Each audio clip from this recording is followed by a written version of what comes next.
Okay तो भाइयों दोस्तों मित्रों, मैं दिल्ली से चलकर नोएडा, आगरा,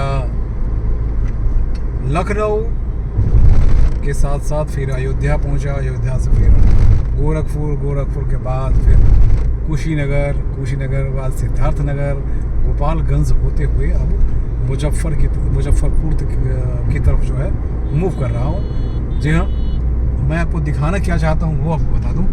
ये राष्ट्रीय राजमार्ग है।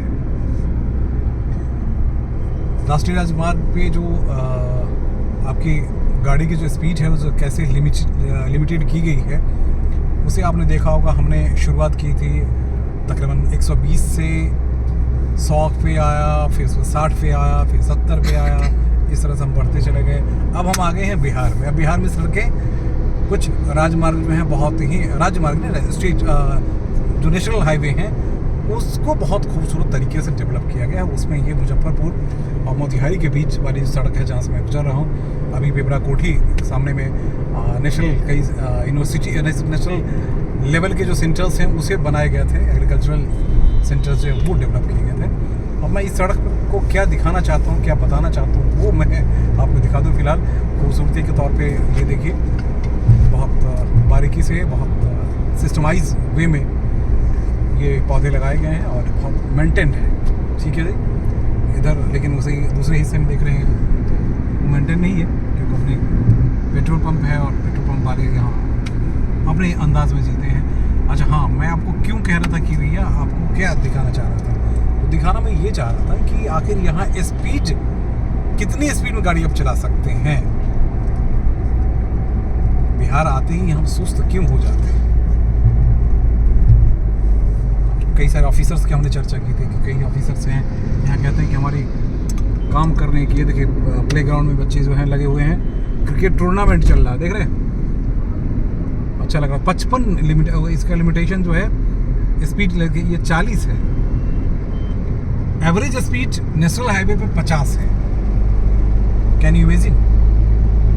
सड़कें काफ़ी खूबसूरत है, बड़ी शानदार सड़क बन गई है, लोग इधर से निकल रहे हैं।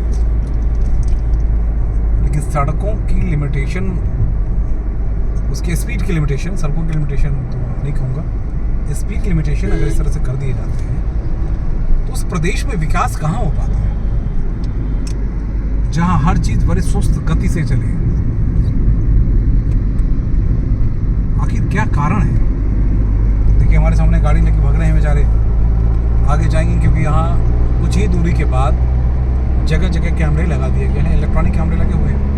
वो आपने दिल्ली में भी देखा होगा। ये देखिए 40, सड़क तो शानदार है ना, साइनेज भी लगे हुए हैं ना, लेकिन आपकी लिमिटेशन जो है, स्पीड लिमिटेशन 40 है।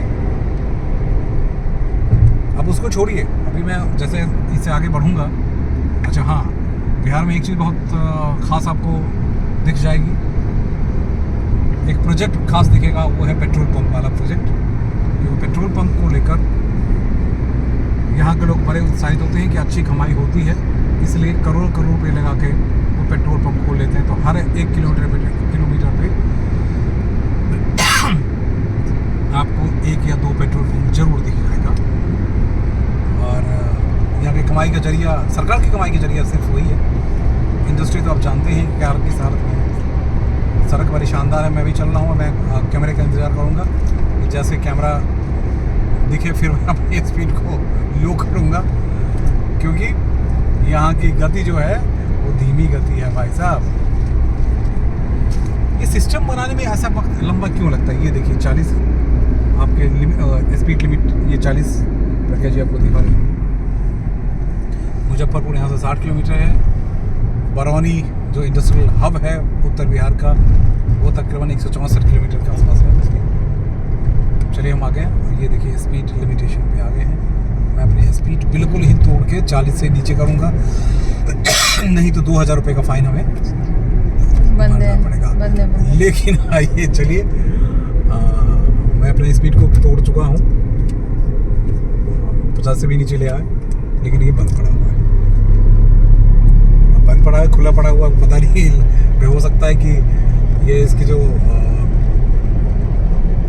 मॉनिटर है वो मॉनिटर काम ना करता हो, अदरवाइज अदर पार्ट जो है वो काम कर रहा हो, इसलिए इस पर मत जाइएगा।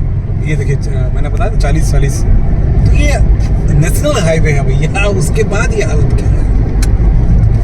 प्रज्ञा जी आप कुछ कहना चाहेंगे इस मसले पे?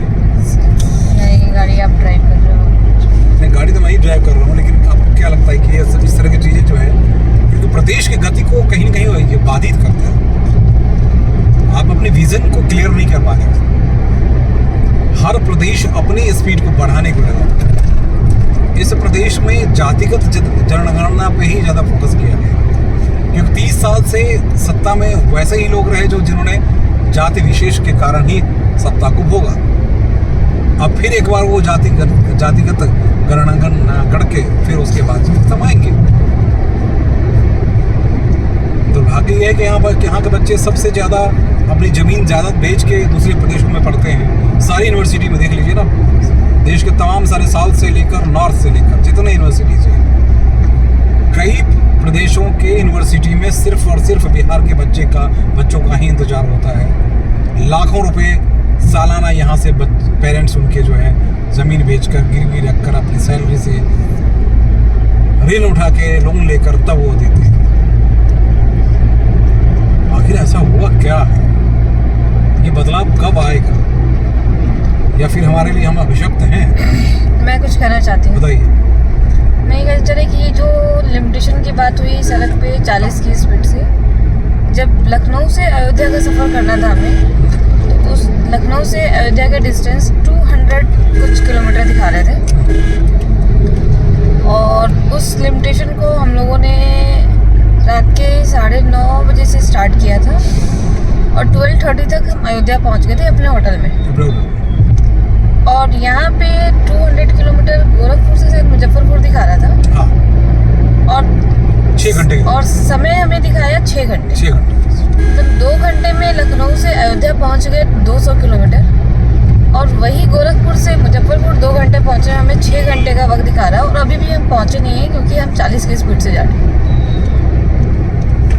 तो यही मैं कह रहा हूँ कि ये आखिर हम किस युग में जी रहे हैं, ये मैं समझना और समझाना चाहता हूँ अपने चैनल के जरिए। आप देखिएगा, बताइएगा, कहिएगा कि आपने सब कुछ तो परोस दिया।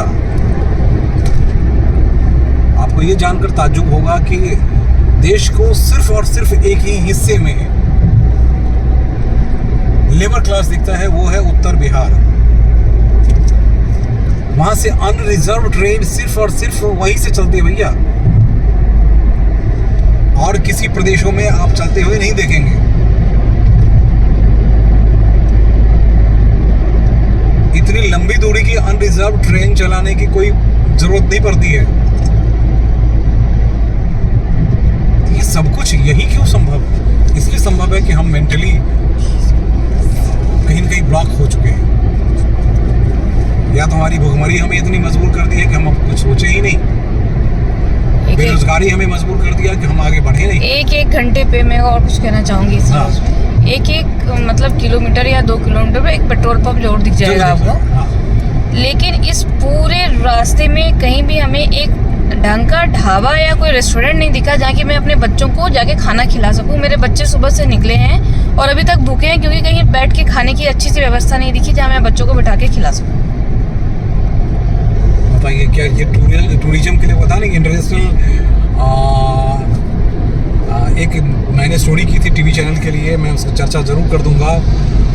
और ये 2005 से 2012 की घटना है, जिसमें कि देश में सबसे ज़्यादा जो फॉरेन ट्रेड माने फॉरेन करेंसी जो कमाई जाती है वो सिर्फ बिहार से कमाई जाती है दोस्त। आप कहेंगे कहाँ से? वो सिर्फ और सिर्फ बोध गया और ये जो बुद्ध धर्मावलंबियों के लिए जो हमारे अलग अलग सेंटर्स हैं वहाँ से कमाई जाती है। लेकिन आज तक हमारे बिहार में एक 5 स्टार होटल नहीं है। 3 स्टार होटल से हम आगे नहीं बढ़ पाए। 5 स्टार या 3 स्टार जो आपको पटना मुझे उधर मिल जाएगा मेन मार्केट। 5 स्टार तो है ही नहीं, 5 स्टार तो बिहार में नहीं है भाई, कहीं एक बिहार में कहीं नहीं है। इस रास्ते में तो मुझे एक ढंग की शॉप ढंग की शॉप आपको दिख जाए, कोई सही से ढाबा दिख जाए जहाँ अगर आप दिल्ली से आ रहे हैं। ढाबा की बात करते हो, खाने की छोड़ दो, एक मेडिकल स्टोर तक नहीं दिखा मुझे रास्ते में कहीं। अगर कहीं बाय चांस किसी को चोट लग जाए या कहीं कोई तबीयत खराब हो तो एक मेडिसिन मुझे कहीं रास्ते में नहीं मिल सकती, मैं नहीं परचेज नहीं कर सकती। जबकि हर नेशनल हाईवे पे ये कहा जाता है कि हर जगह ये आपको, अब दिल्ली से अगर आप मेरठ की तरफ जा रहे हो तो पता होगा कि आपको मेरठ बिल्कुल हाईवे पे ही सिकंजी वाला जो है वो आपको दिख जाता है कि नहीं? यस, तुरंत सिकंजी वाला आपको दिख जाएगा। वहाँ कुछ दूरी पे आपको पूरे कन्वेंशन सेंटर टाइप का वो सारी चीजें बढ़ जाएगी। आखिर हमारे बिहार ऐसा क्यों बना हुआ है? उधर हर एक जगह आपके जो ये फास्टैग लेन है वहाँ पे देखेंगे कि नारियल वाला होता है, नारियल लेके दौड़ के आ रहा होता है कि नारियल ले लो, खा लो, रास्ते से आ रहे हो जा रहे हो। लेकिन इस रास्ते में आपको हमने 3 टोल क्रॉस कर ली और एक भी कहीं एक पानी की बोतल लेके खड़ा नहीं होगा। जो पानी की बोतल चाहिए तो आपको ले। जरा वहाँ फोकस कीजिए, बिहार ढाबा रेस्टोरेंट। अब वो देखिए बिहार ढाबा रेस्टोरेंट कैसा है, जरा देखिए, क्लोज कीजिए। क्या बैठ सकते हैं इस बिहार ढाबा रेस्टोरेंट में? जी हाँ, क्योंकि हमें हाइजीन और तमाम सारी चीज़ों की हमें तो आदत हो जाती है। अब दिल्ली में रहते हैं, एक क्लास अगर मेंटेन करते हैं तो आपको लगता है कि हमारे बच्चे को वही मेंटेन करें। ये देखिए अभी कुछ तो इधर बनना शुरू हुआ है। नहीं, वो उनके हाईवे वालों की ही प्रॉपर्टीज है। ये देखिए एक माखन भोग करके सेंटर पर जरूर बना है, लेकिन इसकी भी हालत बहुत अच्छी नहीं है। ये लीजिए माखन भोग, ये रहा ढाबा। सब जगह इन्वेस्टमेंट हो रहा, तो फिर यहाँ इन्वेस्टमेंट होने में क्या दिक्कत है? क्या हमारी सोच में कमी है? देखिए स्थानीय लोगों की सोच को जिम्मेदार हमारी नहीं है, सादा ही बात है।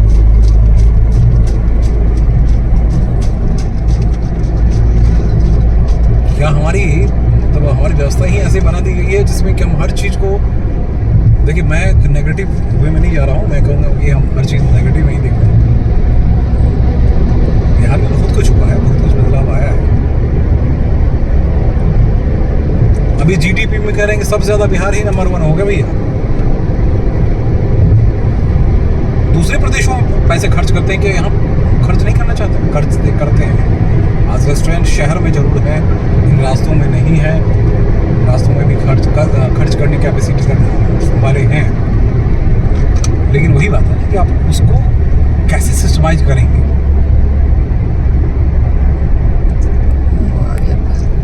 ये देखिए एक वो आगे है जिसमें मैं बी अलर्ट ड्राइव सेफली, यहाँ कैमरे लगे हैं कि नहीं मैं वो देखना चाह रहा था। फॉलो ट्रैफिक लॉज, कैमरे नहीं।